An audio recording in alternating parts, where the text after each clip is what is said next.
child had a low blood sugar of 60 and you treated with 15 grams of quick-acting carbs, say juice. 15 minutes later, blood sugar's back up to 85. Now what? So once the blood sugar is over 80,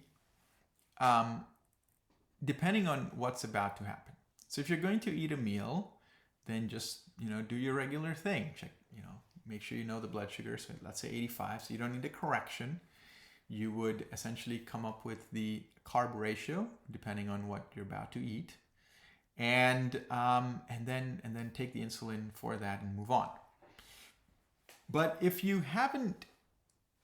a meal is not coming up, then what you may want to do is take in a complex carb after that.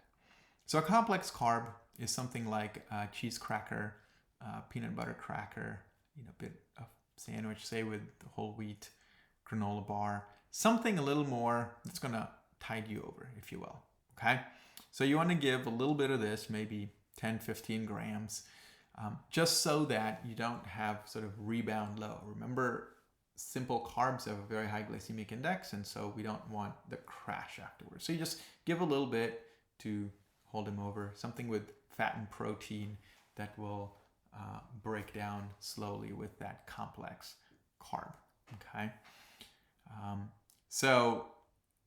if the blood sugars go up significantly after treating, let us know. We typically don't like to chase them with insulin, bring them back down, and you end up with a yo-yo. So just talk to us. It can get a little complicated, but we're here to help.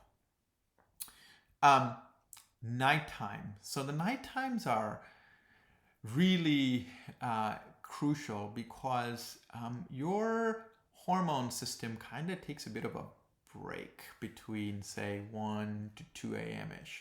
And what I mean by that is you have lots of hormones in the body that counter the effects of insulin. So they keep our blood sugars up.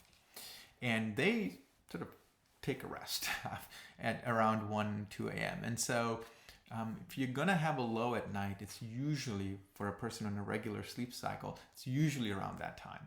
So it's a good idea to check the blood sugars at 2 a.m. And usually we do that initially right after diagnosis, or if we increase the long-acting dose or have major changes in the insulin dosing.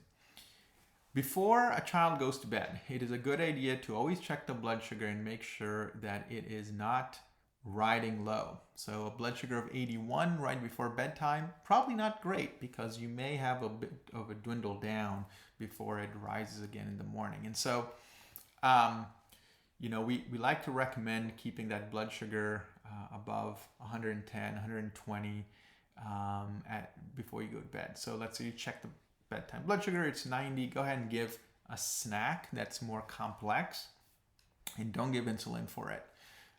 Just let the blood sugar come up a little bit. If a child is sleeping and the blood sugar is, say, 200, what do we do?